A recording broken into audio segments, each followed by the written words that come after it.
We have 11 amazing restaurants featuring a wide variety for every price range and appetite. South Point's Garden Buffet has something for everyone at unbeatable prices. Or, if hunger strikes in the middle of the night, join us at Coronado Cafe. The American menu offers breakfast, lunch, or dinner 24 hours a day, plus a Chinese kitchen for authentic Chinese dishes from 11 a.m. to 11 p.m. From steak and eggs to wonton soup, it's fast and friendly service 24/7. When you need a quick pick-me-up, you can find it at our state-of-the-art Starbucks just inside the main South Point entrance. Order ahead with the Starbucks app for easy mobile order pickups. Or enjoy your favorites in the relaxing dining area anytime, day or night. If you love Mexican food, Baja Miguel's has all of your south-of-the-border favorites. There are dozens of classics to choose from, like fajitas, ceviche, chimichangas, tacos, and more. And for spirit lovers, Baja's colorful non-smoking tequila bar is right outside.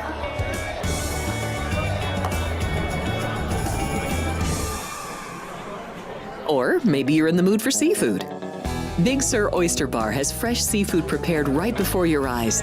Savor freshly shucked oysters, crab legs jambalaya, shrimp and lobster. Beers on tap and a selection of fine wines are perfect to pair with your seafood favorite. Whether lunch or dinner, you'll love this fun atmosphere, located just off the casino floor. Ready to shake things up? Step back in time and treat yourself to one of the oldest restaurant chains in the country. Steak and Shake, famous for original mouth-watering steak burgers and hand-dipped milkshakes in a variety of flavors. For some old-fashioned fun, try Steak and Shake.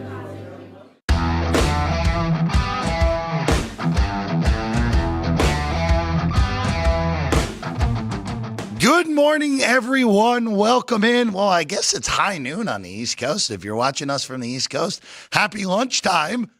It's Football Frenzy here on Sports by the Book. We usually do this show at 3 p.m. Pacific time, 6 o'clock Eastern. But today, you know what? We had to do some tinkering with the schedule, and here we are with Football Frenzy here this morning. So I'll say it's a good slate to not have to talk about the NBA or college hoops, even though if you want to bet the Iowa Hawkeyes tonight in college hoops, you can. Don't mind that plus the points. But that's the only college hoops that I even think is good, because this will be the rest of the show. Last 59 minutes will be all football here today.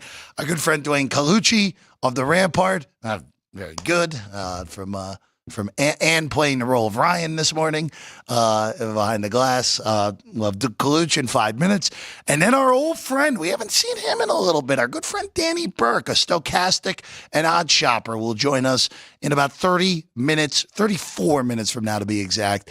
DB's got some thoughts on this weekend's Army-Navy game, as well as the college football playoff, and then this week in the National Football League, which the National Football League, we are in the home stretch, my friends.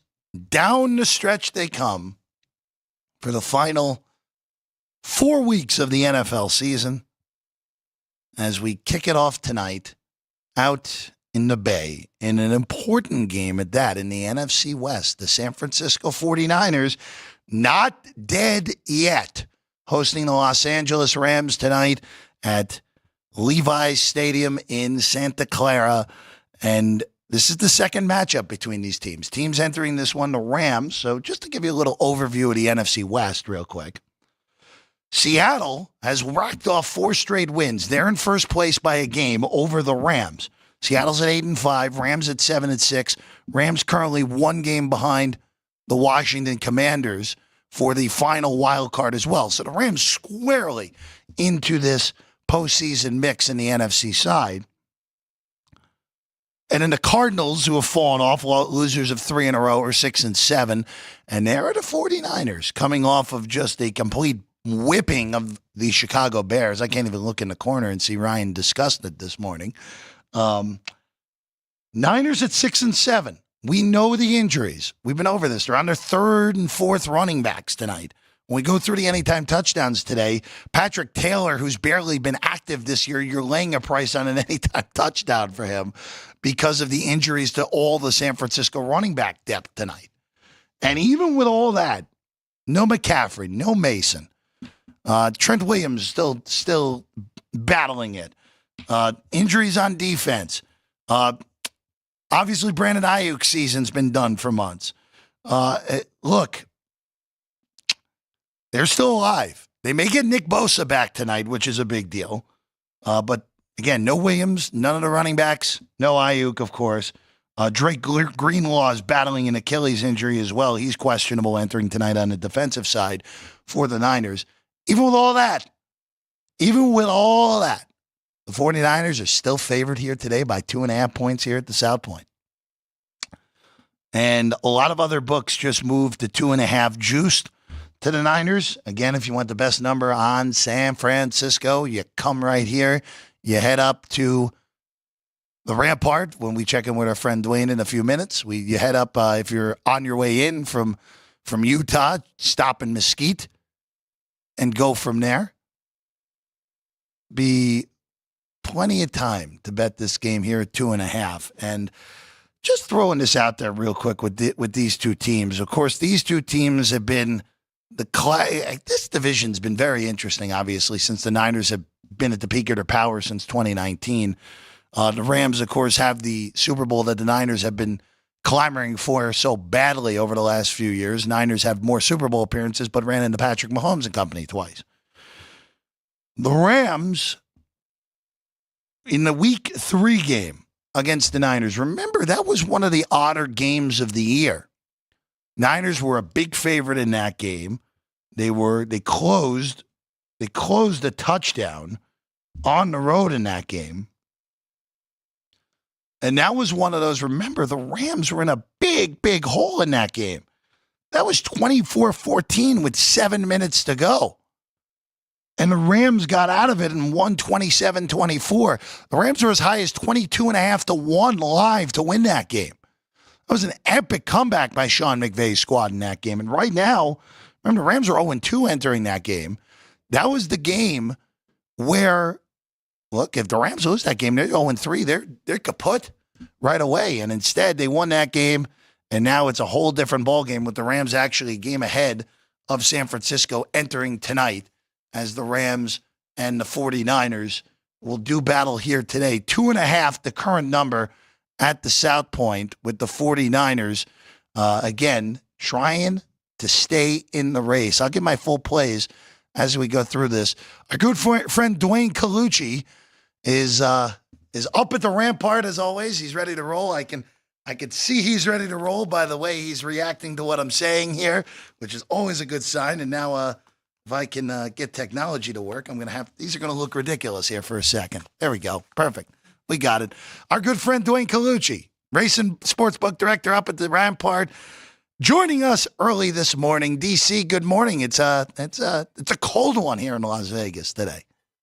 Yeah, uncharacteristic, right? After this great summer, now you get this freezing cold here, but we'll bear through it. You know, this is Vegas, the best city in the world, so I enjoy it regardless. It doesn't get as cold as it did back in Queens. You know that, Jeff. So, yeah. You know, we're okay. We're all right. Until we see some of them flurries out here in Summerlin, I'm all right. I got my Pete's coffee. I'm good. I will tell you, Dwayne, it was weird seeing my breath this morning because it was 31 degrees. But hey, look, Right. Like you said, look, if it ever snowed anything of significance in this town, none of us would be going to work for 2 weeks. That's all I know. Right. So it's still much better than anywhere else. All right, let's start with tonight, Dwayne.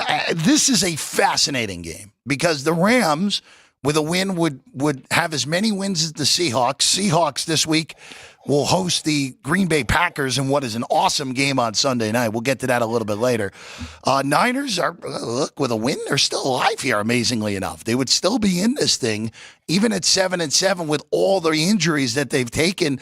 What are we looking at right now at your shop here? 2.5 with the Rams as the underdog in this one against San Fran.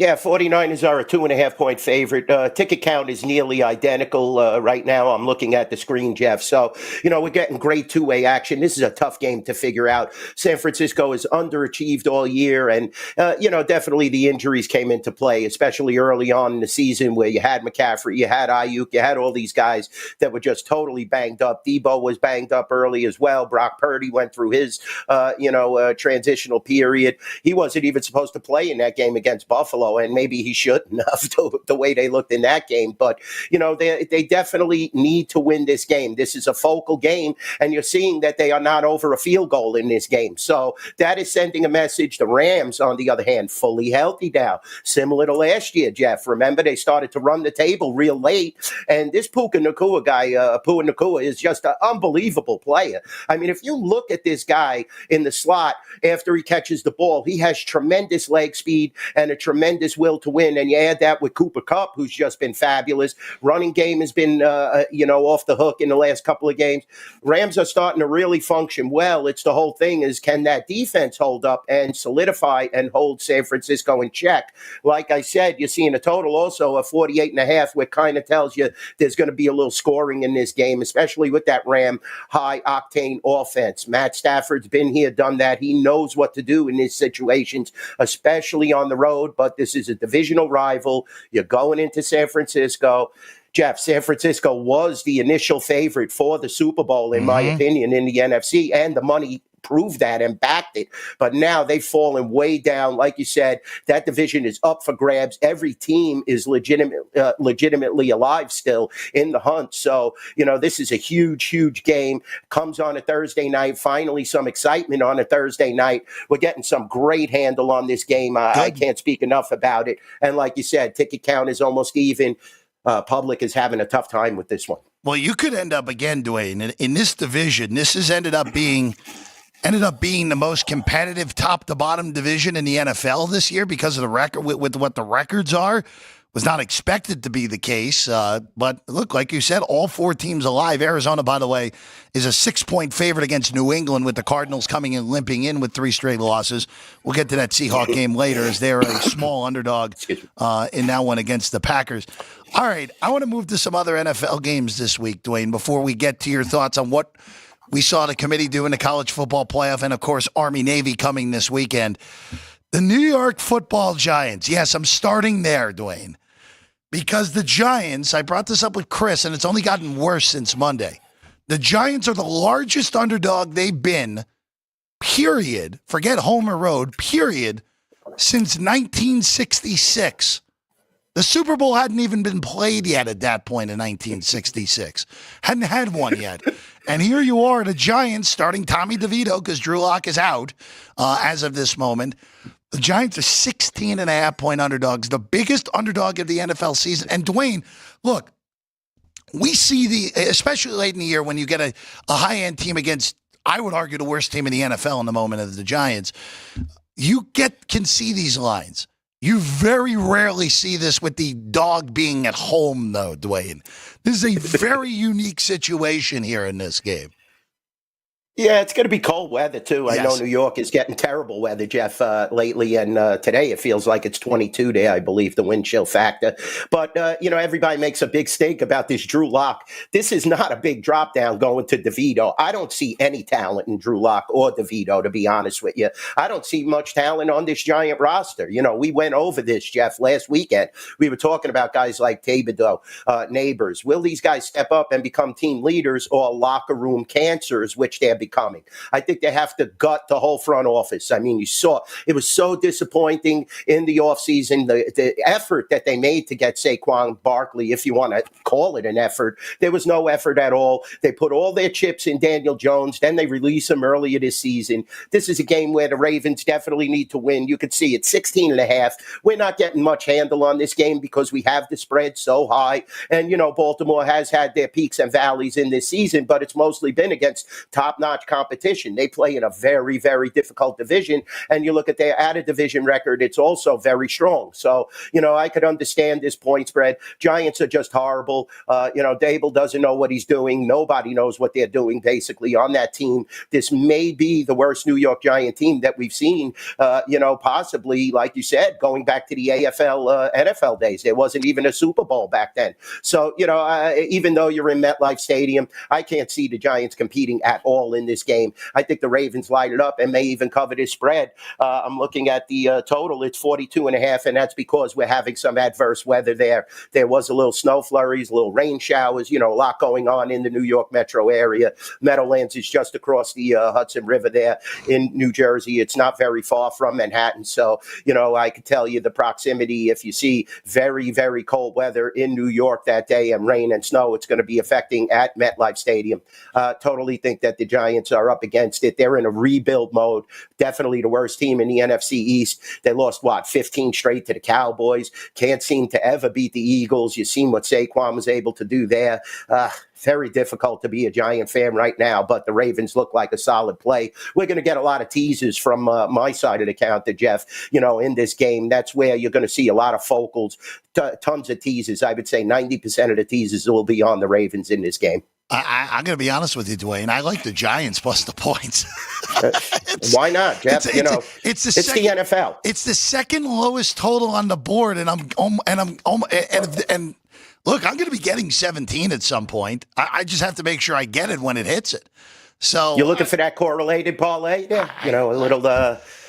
Giants and over. I mean, look, I can't wait to see, Dwayne, the Ravens win 45-0 in the under and the Giants. Well, the Ravens give up points though, Jeff. You might get a little 45-14 action there. 45-14 would get that thing over with ease. By the way, Dwayne, because I haven't tortured myself enough with this Jets season.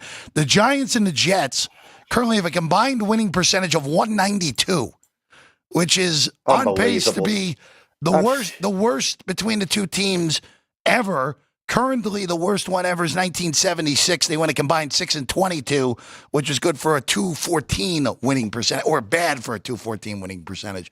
Whatever way you want. Polar opposite of the Mets and Yankees this year. What are you going to do? Look, polar opposite of what that city is going to be at this point. With again, even with the most seminal moment in Mets off-season history coming earlier this week, it's still going to be a big time baseball town. Go ahead. Let me make all my New York fans happy. The only team that plays in New York is the Buffalo Bills, so take it in stride. Okay, Buffalo's New York's team. All right. Enough of that. All right. I do want to ask you about this one. Again, I'm sorry I'm not going to the most attractive games, Dwayne, but I'm going to what stands out to me. You have a 12-1 team in Kansas City this week, on the road at a 3-10 team. And they're only a 4-point favorite here. And by the way, the market went against them again in this one. It opened 5.5. It's down to 4. And the funniest part of that, Dwayne, and I'm curious your thoughts, I agree with the market move. I agree with the market move on this. Kansas City doesn't cover games. We know this. We've been over this all year. Dwayne, they have not covered 7 straight games now. The last time they covered was the San Francisco game. And here you are. It's crazy. It's crazy, though, but it's... What's the formula, though, Jeff? What's the formula? You have the man that lets you and makes you cover games late, Jameis Winston. Oh. So, if you're only up by 1 and they're looking for a field goal to win the game, you always have that pick 6 opportunity. Man. I mean, that some of them passes against Cleveland were just ridiculous. Everybody embraces this guy. He's a phenomenal talent. Don't get me wrong. Number 1 pick in the draft, all that. But he makes so many mistakes. And, the Browns, they're going to be hungry. They're at home. But, the Chiefs need the game. They want to definitely play at home. We're looking at -4. Ticket count is 3-1 in favor of the Chiefs. You could read the line. Definitely the Browns have a chance here just because of, the way their division has been. They've lost some tough games, and they've been in a lot of good games. The Browns have played and showed some, signs of being able to compete in this AFC. But this is a different animal. I think the Chiefs have to really come out hungry. Got to get the ball to Kelsey a little more often. I mean, last week it didn't look like he was much a part of the offense. I think he had like maybe 4 out of 5 catches, and only 5 to 6 targets is not going to get it done. You have Hopkins now to open things up, somewhat getting healthy with Pacheco and those guys. So, this comes the season where the Chiefs are very difficult to beat. Buffalo beat them in the regular season. That's the one blemish. But come playoff time, this is a different animal. I think they definitely will come out and try to make a statement. Total is currently at 43 in this game. Another one of these low total games just because of the weather. It's going to be freezing cold, especially in Cleveland, the way that that stadium is situated. And this is going to be a tough one. Don't get me wrong, Jeff. But I can't bank on Jameis Winston to cover games and win games, especially against the Chiefs. Let's not forget Deshaun Watson went down earlier in the season. Winston is not the starter of this team. He is a glorified backup into a starting position. Very talented, don't get me wrong, but he makes a ton of mistakes. And, he definitely has a lot of confidence and has team leadership skills, but sometimes they don't always play out this love your neighbor as you love yourself. I think the Chiefs are just going to run up the score in this game. Dwayne, let's go to the Battle of Pennsylvania. These two marquee games, both at 125 on Sunday. The Steelers and the Eagles first. I know George Pickens is trending towards not playing here, but you're giving me almost 6 with Mike Tomlin. I know the Eagles have been awesome, and they were fortunate last week, but we now have enough evidence to see that the Eagles don't show against the bad teams in the NFL, 0 for 3 in covering against Carolina, Jacksonville, and Cleveland at home this year. But, boy, this feels like a lot of points to be getting with Tomlin and the Steelers, and we know how good Mike Tomlin has been historically as an underdog. Yeah, definitely, Jeff. And, we're also, we know for a fact is that A.J. Brown hates Jalen Hurts now. So, these guys went from best friends now, and there's still problems in this locker room. This is how phenomenally talented this team is, yet Sirianni still can't control these two egomaniacs. This is a lot of points, don't get me wrong. That was not a great performance leading into this game from the Eagles.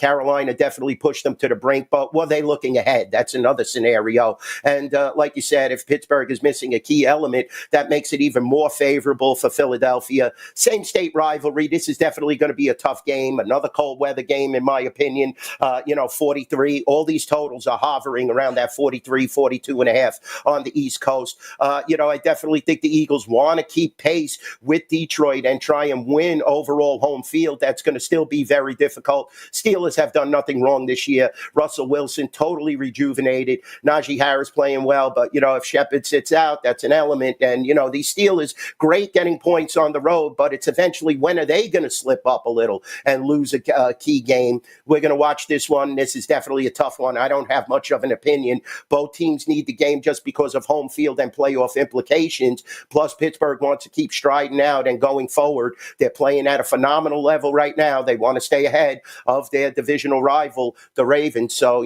this is a key game for both sides.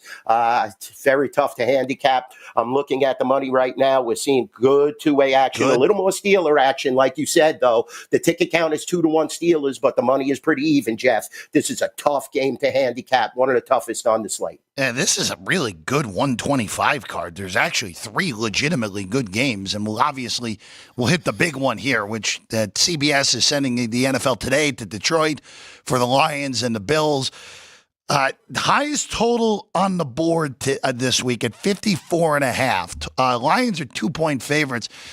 Dwayne, I'm going to pull a Frank Nicotero and like the over in this game. I'm concerned about both defenses here, even with this ridiculously high total. Detroit's banged up on defense. They're running out a lot of second and third strings. And I think Buffalo's defense got a little exposed last week against the high-end offense when it's right in the Rams. And the Lions are more consistent and better than the Rams are. I think this is a high-scoring game. Not sure who wins, but this feels like both teams are getting to the 30s in this game. Yeah, very high scoring, Jeff, in my opinion. You definitely saw Buffalo's defense was exploited. They're not playing in a snowstorm in Buffalo. This is another similar feel to what they were facing last week. You're going into Detroit, back-to-back road games, another AstroTurf game. Very difficult to, play on if you're the Buffalo Bills indoors. They love it outdoors, don't get me wrong, but when you start playing against a high-octane offense and you have guys like Amon St. Brown, you definitely are going to be on your your heels when you're defending this player. Jared Goff, probably the best player in the NFC going into this game. I mean, I think the guy has done phenomenal. He's had so many perfect games. Yeah, he had that one bad game where he had the 5 interceptions, but this team looks unbeatable at times. So, definitely Detroit is riding high, kept the momentum wave from last season. That's what's so important. You think you might have had a letdown just because you made some mistakes in that playoff game? Hell no. Campbell has this team firing on all cylinders.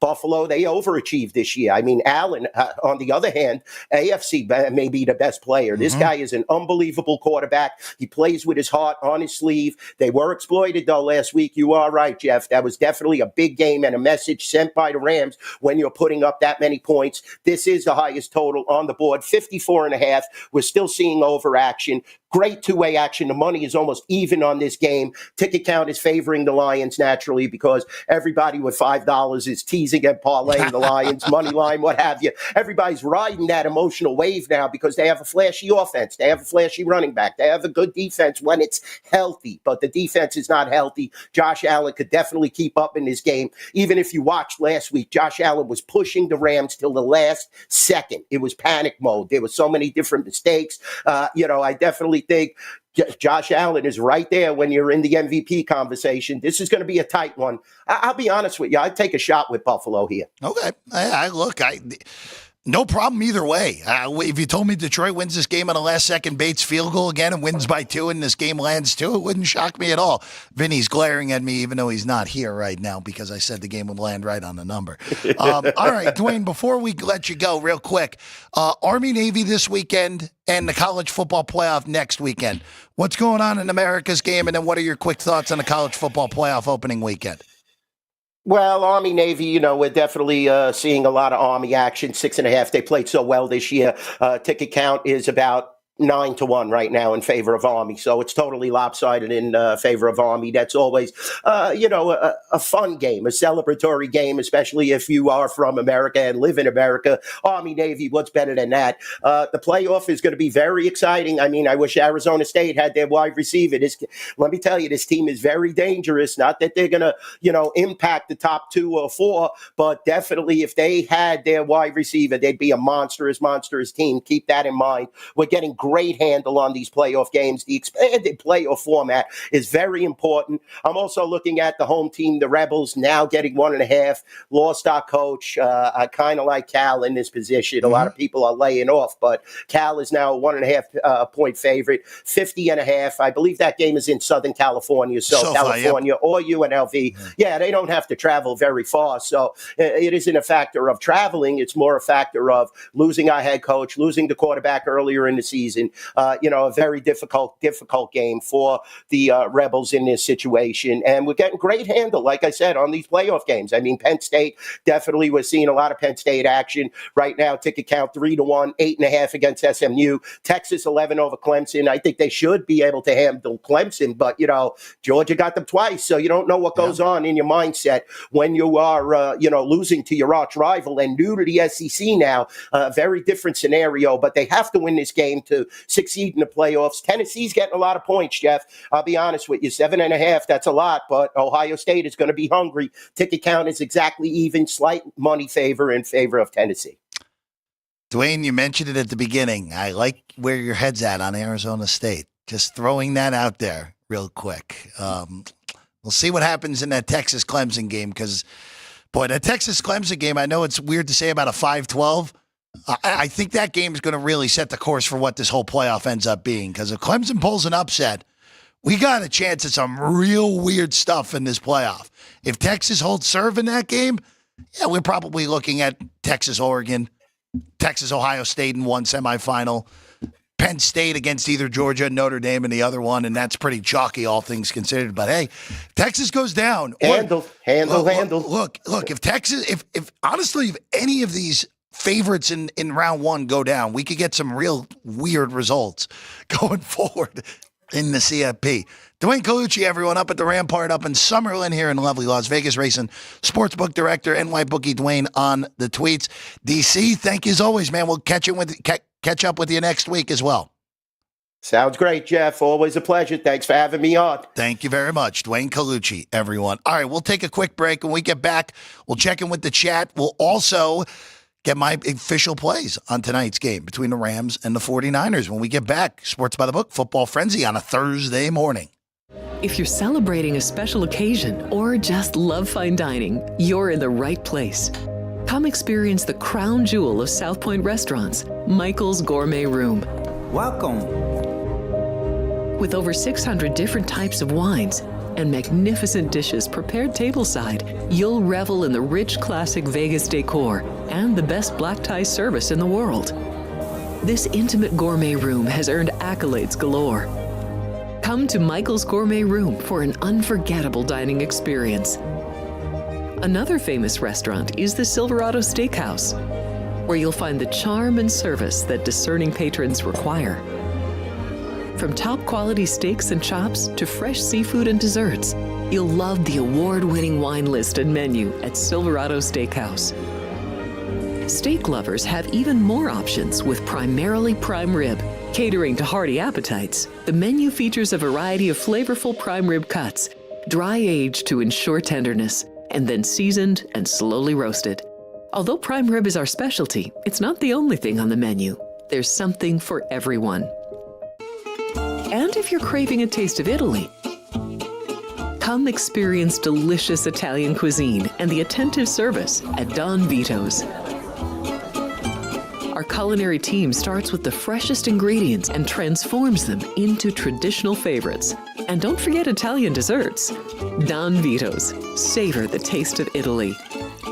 Finally, if sushi is more your style, join us at the popular Zenshin Asian restaurant and sushi bar, where we're serving up the freshest sashimi, nigiri, and sushi rolls.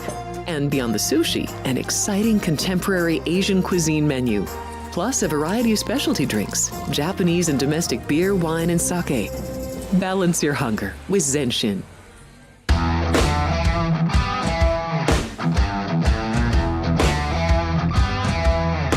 Welcome back in. It's Football Frenzy here on Sports by the Book. Happy to be with you. Big thanks to our guy, Dwayne Colucci. Love him. We love him. And the chat loves him, too, because Dean Hilt said that he enjoys Dwayne's takes. We love Dwayne. Love him. Love him. That's why I have him every single week at this point. Chris Brady's also in the chat. Thank you. That's a name I don't recognize. So thank you for being here this week, this morning, Chris.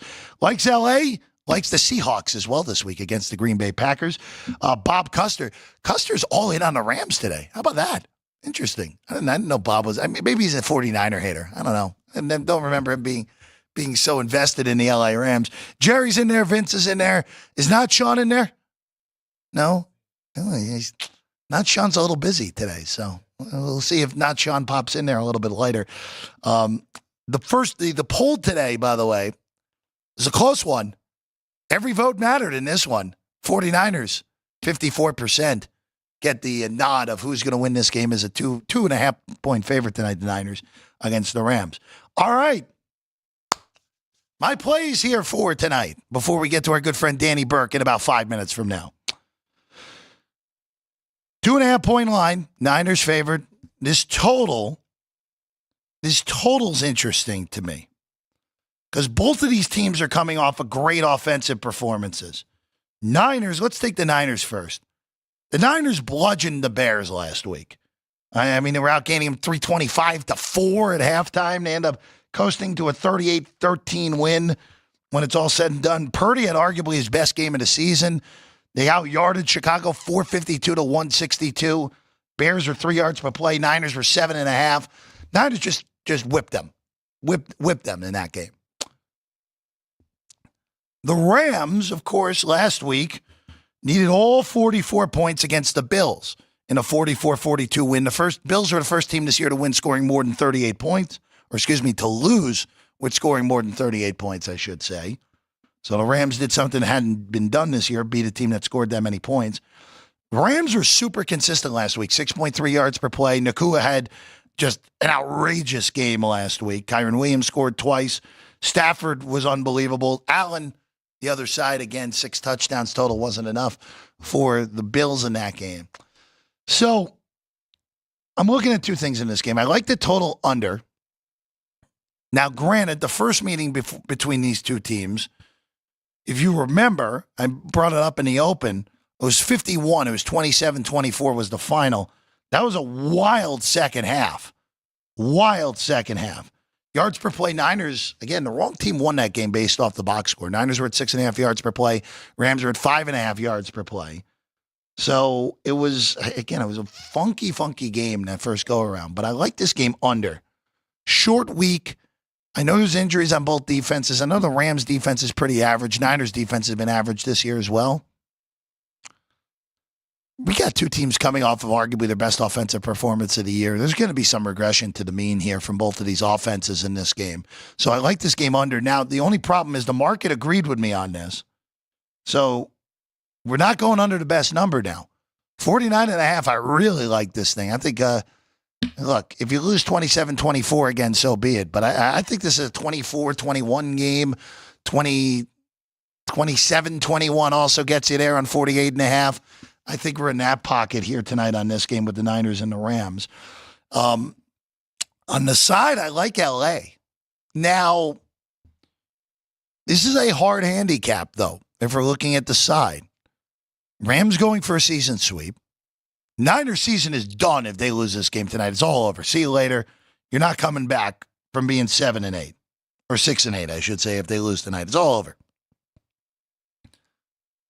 But this Ram team, when they are right, they are as good as anyone in the NFC. And we saw that last week. They're capable of beating anyone if that offense plays like it. Now, there's a little bit of a correlation, though. You could argue with me that, you like this under. The Rams aren't really an under team. You're probably not on base here, but you look at it this year, look, game against the Saints was an under game. Seahawks game, that game they won 26-20, that was an under game as well, even with overtime. Week 1 against the Lions was an under game. Bears game was an under. They played a lot of unders this year. They played a lot more games to the under than you would expect for this LA team. So I like under and I like the dog here. +1. Take the money line on the Rams. See what the best price you can be at. +130, +135, somewhere in that pocket here tonight. Anytime touchdown market. We're going down the board tonight, fellas and ladies. We're going down the board. Kyle Juszczyk. You want to have some fun there? The Ivy Leaguer, the fullback, who, of course, famously cashed us last year, the first reception in the Super Bowl by a 49er last year. +650 anytime touchdown on Juszczyk. Should have scored one 2 weeks ago. He fumbled going in. I like it. We're taking a bomb here. We're going to take the +650 on Kyle Juszczyk as one anytime touchdown play. The more chalky play tonight, we're going to take Cooper Kupp at +145 anytime touchdown. I like Kupp over Nakua. I think there'll be more attention after the game Nakua had last week, attracted to him by the 49er defense. So we are on, we're going to be on Cooper Kupp +145 anytime touchdown in this game. I don't have a lot of props. I really don't. This is a really bad prop game for me. I do like Brock Purdy to throw an interception at plus money. You can get about +115 is the best number I saw out there this morning. That would be the only way I look to go at this. Not the greatest of prop games here for me tonight with the Rams and the 49ers. All right, before we bring in our guy DB, Sean, let's hit the power rankings real quick. As we're bringing the power rankings up quickly here because I don't have too much to say. I don't have too much to say on this game, on this power rankings, because I didn't really change anything. The only thing I changed is I flipped the Vikings and the Chargers from last week. Everything else is the same. Lions still at 1. Even with the mess around, Philadelphia's at 2. Chiefs and Bills are basically tied at this point. If you told me the Bills and honestly, you told me the Bills and the Packers and the Steelers even should be power rated ahead of Kansas City, I'd listen to that. KC's at 3, Bills are at 4. Packers stay slightly ahead of the Steelers, who stay slightly ahead of the Ravens, who are slightly ahead of Minnesota, who are slightly ahead of the Chargers. This is very compact from 5 to 9 for me. And then Denver, look, it's Denver or Seattle number 1 now and number 10. I think either of those teams you can make a legitimate argument on for being the 10th best team. I still lean Denver, even though, yes, Seattle beat them earlier in the year. Denver's a different team now. totally different team than they were in week one because Knicks has improved and that defense is for real. So that's a quick hitter in top 10 here today. I just don't have a lot of changes. And quite frankly, moving forward, there's not going to be a lot of changes on the NFL power rankings. Just because we're so deep into the season, you don't want to be altering your numbers too much unless if there's a significant injury. So that's where I'm at right now. And again, it is very tight, 4 through 9 right now in the NFL. All right, Sean, we'll hit one more break. When we get back, Danny Burke will join us. We'll get his thoughts on tonight's game, the college football playoff, and plenty more with DB when we get back. Sports by the Book, Football Frenzy. We have 11 amazing restaurants featuring a wide variety for every price range and appetite. South Point's Garden Buffet has something for everyone at unbeatable prices. Or, if hunger strikes in the middle of the night, join us at Coronado Cafe.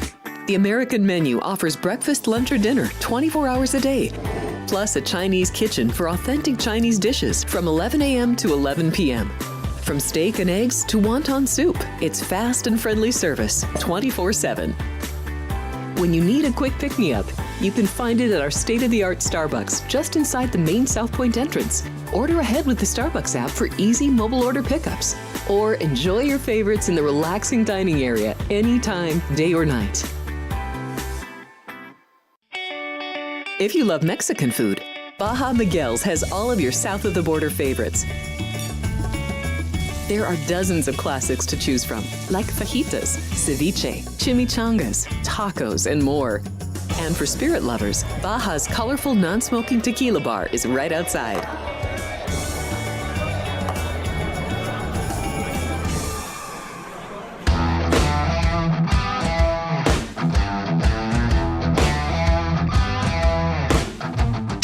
Welcome back in. It's Sports by the Book, Football Frenzy, AM edition here today. Happy to be with you. I'm Jeff Parles.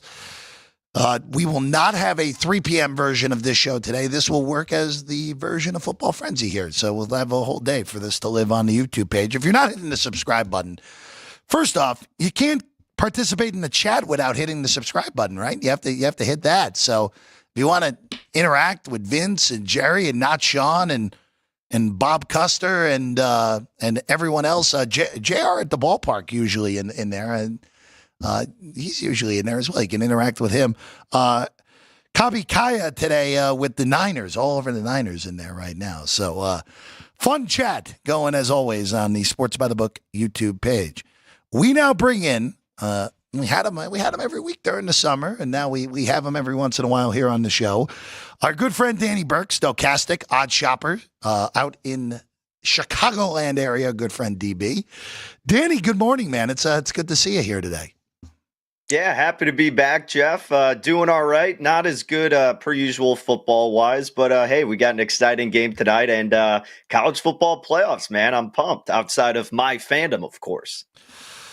Yeah, well, look, Nebraska made a bowl, so that's good for you. That they did. That's good for you. The Bears and the Jets are both unbelievable dumpster fires for both of us right now.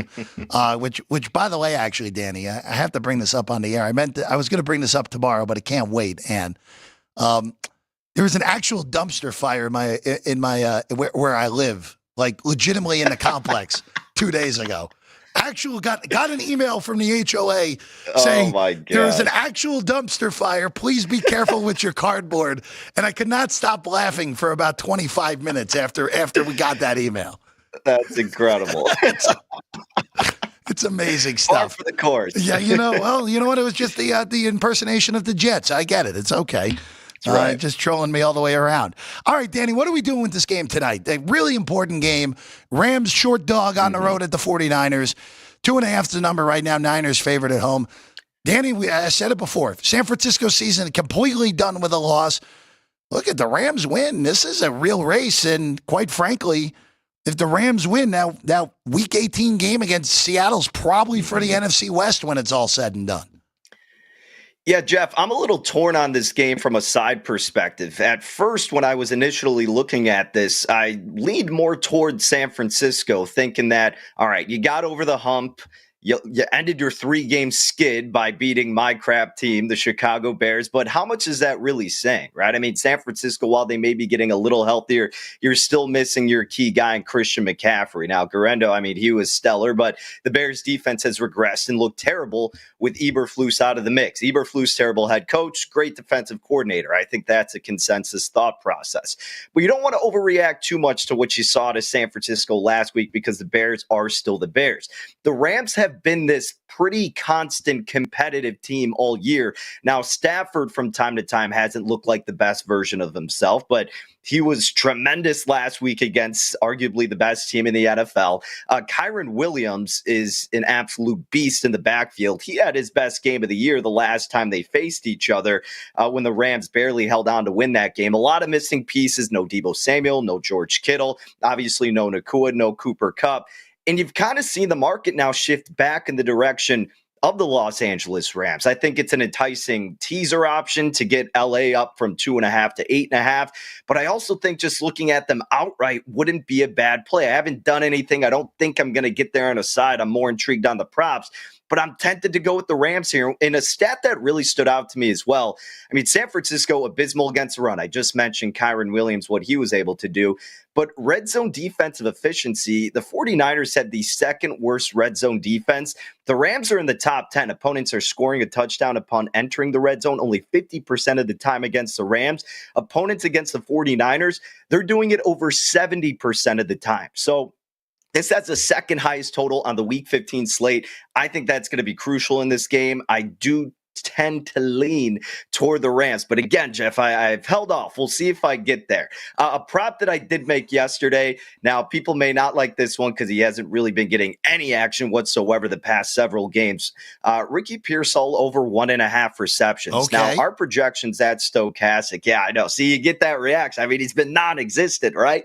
But I got it at plus money the other day. Our projections have him getting a couple catches in this game and his receiving yards at about 24, 25. I think he is going to be targeted more in this game. Purdy's been vocal about wanting him to be more included in this offense. The Rams 29th in dropback EPA. And if it's going with my notion of I like the Rams in this game, the 49ers are going to have to keep passing to keep up in this one. Thus, you would think giving more opportunities to Pearsall going over 1.5 receptions on a buy low spot here based on what we haven't seen, I guess you could put it, from him throughout the passing game. So I like him over 1.5 receptions. I know this next one's pretty obvious, but hey, the proof is in the pudding with this guy. Kyren Williams over rushing yards, 71.5, I think is a strong play. He's averaging 78 per game. Our projections have him over 82 rushing yards. And the 49ers run defense, like I mentioned, has been really bad. They're 28th in rush EPA allowed, 27th in success rate allowed. And yeah, 19 carries, about 82 rushing yards is where our projections are at. And Kyren Williams has been leaned upon heavily by this Rams team. If it ain't broke, don't fix it, especially what you saw in that Week 3 matchup. It's a high number, but I think he can cruise over it once again. So I like Williams going over that mark. And this next one, Jawan Jennings, now his receiving yards number did move down enough to where I would rather target his receptions, but I'm going under 5.5 receptions. With Jennings would be the play I'd make. Now, Jennings had his best career game when they last faced each other in that Week 3 matchup. The dude caught 11 of 12 targets, 175 yards and 3 touchdowns. But again, no Deebo Samuel in that game, no George Kittle. So the opportunities are going to be dwindled a little bit, relatively speaking. I mean, I can't really foresee him getting into double-digit receptions. And our projections have him under 5 receptions for just 64 receiving yards. I know his props at about 70 receiving yards, so I still would lean toward the under. Feel a little bit more confident with that receptions going toward the under. But those are the 3 props that I like the most in tonight's game. It's Danny. I just want to ask you real quick about one guy who I think has still been undervalued, actually, and that's even though again he got banged up last week, and this is the one week I'm not going to bet him, which probably means he'll score. I've been on DeMarcus. I've been on DeMarcus Robinson's anytime touchdown 5 times this year, cashed at 3. We're still getting over $3 here, and it's so weird because, like, you think of this Rams team, it's like, all right, well, it's Nakua, it's Kupp, but Robinson is he's actually been better when the other guys have been there. When he's been the number 3, he's actually caught more touchdowns. That's the one Ram guy I've usually have been betting so far this year, DB. Yeah, look, I don't blame you. I mean, like you said, he's been propping up a little bit more so with the addition of Cooper Kupp and Nakua back in the mix, taking some of the pressure off of him, right? I mean, Tutu Atwell, Demarcus Robinson were those main guys when those top-tier targets in Nakua and Kupp were absent. So now that takes a little bit of the heat off of him and can certainly open it up once you get near the goal line because all the attention is going to be toward Nakua, going to be toward Cooper Kupp. And look, our projections do have Nakua as the top receiver in this game, rightfully so, and the best chance to score a touchdown. But I don't hate taking a little fly for just throwing some pizza money on a guy like Demarcus Robinson. But again, personally, I'm sticking more on the Kyron Williams train, not necessarily for an anytime touchdown because that's incredibly chalky. And a lot of times with the anytime touchdown bets, unless you're getting a great price, you're kind of just, playing for fun with it. But yeah, man, I won't knock you on that. I like it. I do think it's going to be a high scoring game, a lot of opportunities in the red zone. Robinson's been a focal target there, so why not another time? Danny, I gotta do it. I apologize in advance. I want to go to Monday. Your Bears are a disaster.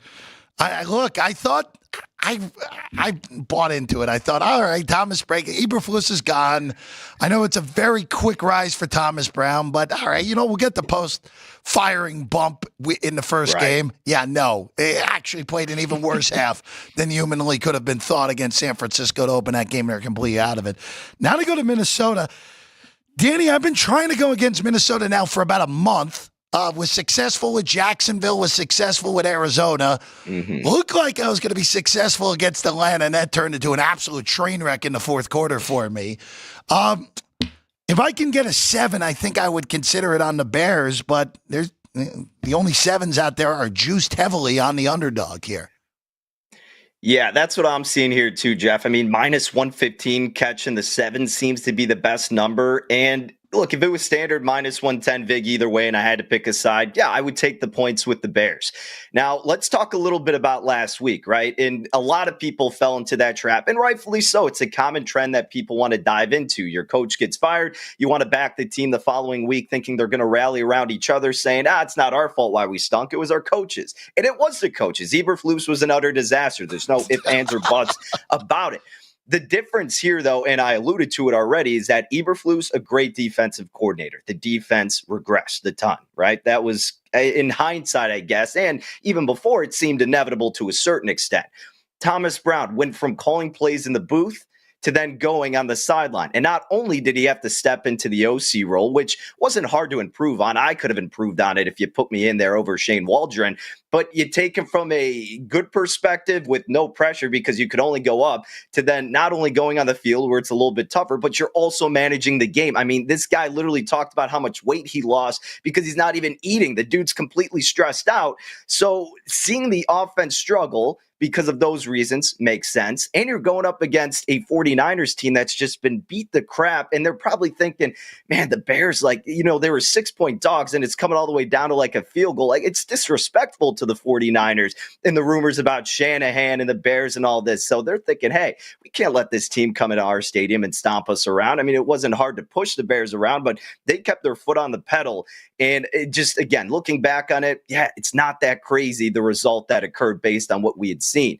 With that being said, though, like you mentioned, the Vikings have been a team that has not played up to what we witnessed in the beginning stages of this season. This is still a division rivalry. There's a lot of familiarity, and you're giving us right there at a touchdown. I do think the Bears play better. I think their defense will understand how to limit this offense enough to keep it within this touchdown realm. And as for the offense, look, they're always starting out slow. Caleb Williams has been one of the better second half quarterbacks in the entirety of the NFL. So if you want to wait, maybe see if you get a better number, perhaps that's the way to go about it. But I'm with you, man. I mean, I'm probably staying away, but at 7, if we got a better price, it would be the Bears or nothing for me. They're bad, but they shouldn't be that bad to catching a touchdown in this spot. Oh boy, I really want to take the Bears, but I know what happens if I do that. I mean, you probably you might as well just tease down the Vikings, right? That's the safest play in this game. But here's the thing, though, Danny. This is a Monday night game. The Bears have not won a Sunday road game since 2021. Now all their road wins have come on Monday and Thursday. Remember that? Well, infamously last year they knocked me out of my survivor pool with that ridiculous game on the Monday night with Fields against Dobbs last year. But regardless, regardless, if it's 7, I'm going to take Chicago. A flat 7, I'm going to take Chicago. I wouldn't force it other than that. All right, let's go to the big game of the weekend. Detroit hosts Buffalo. What a game, Danny. It's 2.5 at most shops, but behind me it's 2 with a total of 54.5 in this one. Danny, just a heck of a game across the board here. It's incredible. I mean, the two best teams realistically in the NFL. The Eagles certainly have an argument, but there's still all that nonsense happening with Sirianni, now A.J. Brown and Jalen Hurts. They just give you a little worry about Philly. So you get the Bills and the Lions. Bills coming off that roller coaster of a game against the Rams, but Josh Allen was absolutely outstanding. Now, these defenses is really what it's going to come down to on both sides. We know how banged up Detroit is up front. Secondary-wise, Detroit's been outstanding. I mean, especially against the number 1 receivers, that's where the Lions have thrived. And you know, I think with the Bills, because you kind of have a hodgepodge of receiving weapons, it may be a little bit difficult for Detroit to narrow down, you know, one top dude. I mean, Shakir can go off, Cooper can go off, and you have Coleman, you have, you know, everybody else. The guy, Hollins, who doesn't wear any shoes. I mean, that dude's been popping up now, and he's been going off. And Buffalo, against the run, yes, they do struggle overall in the red zone. They've done particularly better against the run. And we know with Sonic and Knuckles how dominant that can be. Man, it's very tough to gauge. I was just talking about a teaser. I mean, it's a layup, it looks like, right there from the Bills from +2.5 to +8.5. Not saying it's a layup like it's a guaranteed win or a hit, but that's probably the safest bet in this game. I would still probably lean Buffalo, though. I mean, just being a little bit healthier in this game, Jeff, you're coming off that performance last week while it was very emotional and a lot was excruciating in that game. I think Buffalo can bounce back here. And, you know, is this a bigger statement game? You got to ask yourself, for the Bills or the Lions? And maybe it's equal for both, and it's really hard to decide. But, you know, if you're giving me points with two teams that are probably equal, and I get you're factoring in that home field advantage, I think I'd have to take it and realistically just take the plus money on the money line at that point. But I got to give a slight edge because of the health to the Bills here. I am curious your thoughts, though, Jeff. I like the over. I know. That makes sense. Look, it's square. It's one of the highest totals of the NFL season, but Detroit's defense is completely battered, and the Bills' defense got completely exposed last week against again, the Rams' offense has been inconsistent this year because of the injuries, but we know when Kyron Williams, Puka Nacua, Cooper Kupp, and Matthew Stafford are on the field, that is a high-end offense, and that high-end offense torched Buffalo for 44 last week. I think this is both teams in the 30s. I lean Detroit, but it is really, really tight on the side. I think I'm just going to play that total and see if I can get either team, like, let's say someone gets out 14-0 in this game, and I can get the other team coming back north of a touchdown. I like that. That's probably the way I'm going to play this in a side perspective, more likely than not, Danny. Yeah, and honestly, and maybe this is anecdotally speaking, but it seems like in several matchups this season when we've seen top offenses like this and, you know, maybe unreliable defenses to a certain extent. And again, the Lions have one of the best defenses, but like you mentioned, they're battered. The over just, you know, it seems like you're looking at it and going, yeah, I mean, obviously the over seems like the right play, but it just seems too obvious, too chalky, yet it still finds a way to hit. And it's insane that it's as high as it is. You know, some books having it at 54 in the hook, but I would much rather be on the over than taking the under and watching that. That would be the most miserable game to watch, I think. So I can't dispute what you're saying in terms of the total.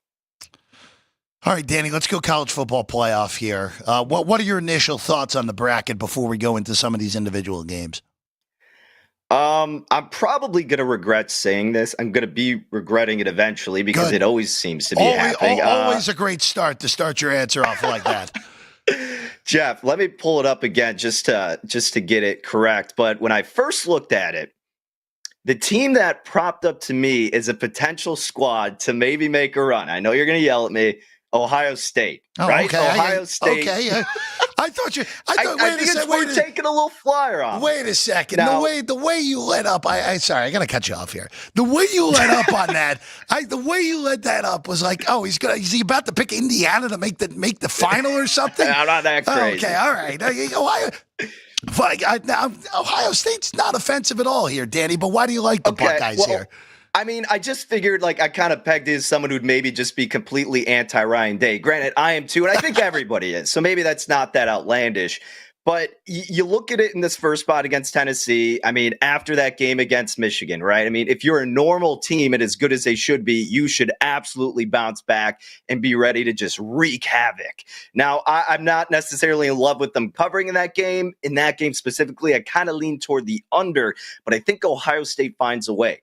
Now, going up against Oregon in the next round, I love the Ducks. I mean, I took them last week against Penn State. I've liked them a lot this season. What's not to like? It is kind of that revenge angle from earlier in the year. Do you even need that angle in the playoff? Of course not. But you could argue that Ohio State was kind of the better team in that first meeting. Now, things have changed a lot since then. And again, the caveat here is that you have Ryan Day as the guy that you're trusting. But it's all your chips in right now if you're Ryan Day. It's everything if you're Ohio State. And this is how you turn things around from that hideous performance at home against Michigan. So the narrative's there. The talent is still there. Will the execution come to fruition? That's just like the one team I would kind of take a flyer on here, Jeff. But otherwise, it's hard to ignore Georgia clearly being the best team. I think Oregon, again, a little bit tougher because you may potentially have to face Ohio State. I like Indiana catching 7 in the hook in that game against the Fighting Irish, Jeff. I'm actually going to be going to that game, believe it or not. So look at you. I grew up a Notre Dame fan. I'm going to be wearing Notre Dame gear because the person who got his ticket said that they didn't want to give it to Indiana fans.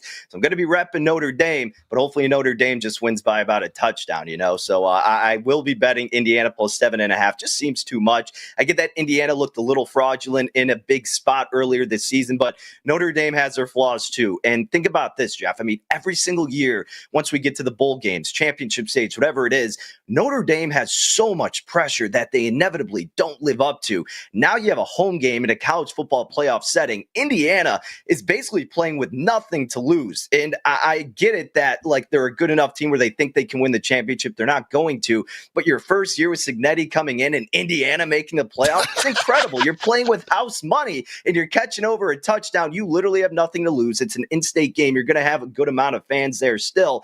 I'll take 7 in the hook with the Hoosiers in that spot. So I'll just bring this up. I have one bet in pocket to win the national championship. It's the Notre Dame Fighting Irish at 12-1. That's the only bet I have on right now, Danny. I don't hate that actually, despite everything I just said. Assuming that they get by, I really. Oh no. No, we broke the internet here. We got him back. All right, good. Go ahead, Danny. Sorry, I was going to say, Texas, I don't have any faith in going deep. Not a big Penn State fan. Like I said, I really like Georgia. But otherwise, yeah, Notre Dame outside of like Ohio State and Georgia, I get it. I like that angle. I just think 7 in the hook is too much for a coach that's going to play like he has nothing to lose and a team that's going to have that same mentality. Look, I'm not saying I hate your bet. Look, if Notre Dame win, I don't care if Notre Dame wins the game 3-0. Just advance. Right. I don't really care on that end. But no, so I'll just throw this out there, and we're going to go into this next week a little bit further. I think the most important game, and I said this to Dwayne earlier, I think the most important game in the entire playoff for how this thing's going to go is Clemson and Texas, which may sound totally ridiculous on the surface, but if Clemson pulls, I like Clemson plus the points. I think it's kind of crazy that Texas is a double-digit favorite in this game, regardless of how bad Clemson has looked at times this year. But if Clemson goes to Austin and pulls this thing outright, we have the potential for some really weird stuff. And this also goes for if SMU goes to Penn State and beats Penn State. Mm-hmm. We have the potential for some very weird things where you're going to have, like if Clemson beats Texas, it's Clemson and Arizona State to get to the semifinal. Like, and if SMU beats Penn State, it's SMU and Boise State to be in the semifinal. Yeah. Like what? And the funny thing is, I really like Arizona. It's a shame Tyson got hurt, the wide receiver. Right. I think Arizona State's got it. Like Arizona State's live against either of the Big Ten teams. I'm not saying they'll win the game, but they're live in that game.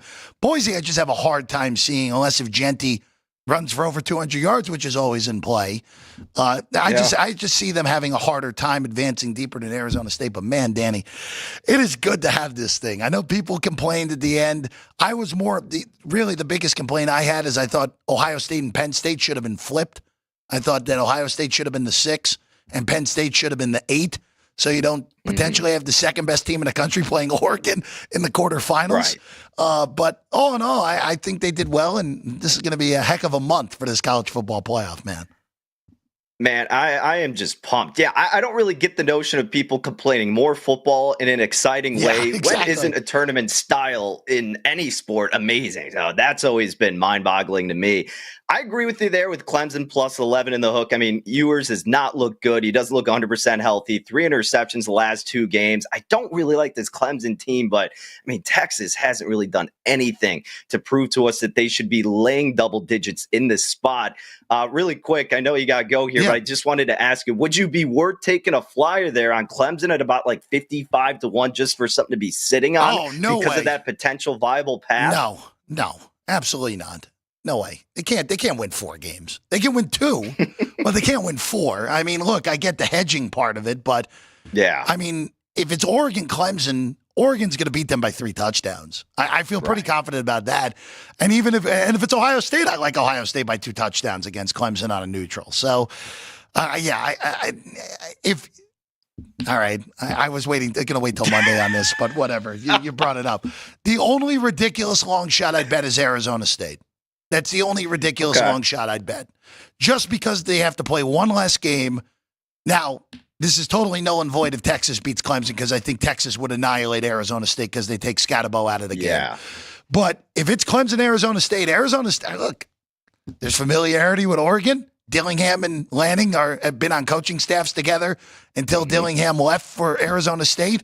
They have the same conference last year. I think you have some really interesting hedging potential at Arizona State more so than any of the other really big long shots. So SMU, Arizona State, SMU, Boise State, Clemson, and Indiana are the 5 really long shots to me. And I think Arizona State's the one you could hedge out easiest on moving forward, Danny. That's my whole take on that.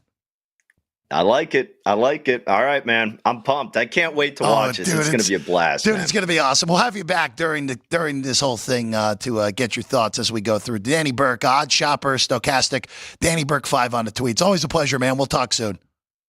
Likewise, Jeff. Appreciate it. Take care, my man. Absolutely. All right. Before we get out of here, just one quick reset for tonight's Ram and 49er game. I'm on the under 48.5. for the Rams and the Niners, and the Rams plus 130 on the money line. And I can't help myself. I'm taking DeMarcus Robinson plus 325 anytime touchdown on DeMarcus Robinson tonight. All right. That's all we got for you today. Frank Nicotero and Punchline comes up at noon on Punchlines FN on YouTube. And then we're back tomorrow at 3 o'clock. For Football Frenzy on a Friday. Chris Andrews, Vinny Magliulo will be here with me, maybe Jimmy Vaccaro as well. Live from Studio B tomorrow for one last time before we're back in this studio for good for the rest of the way for football season. And Sean Vince, thank you as always. Everyone in the chat, thank you. I'm Jeff Parles. We'll see you again next time. Sports by the Book, Football Frenzy.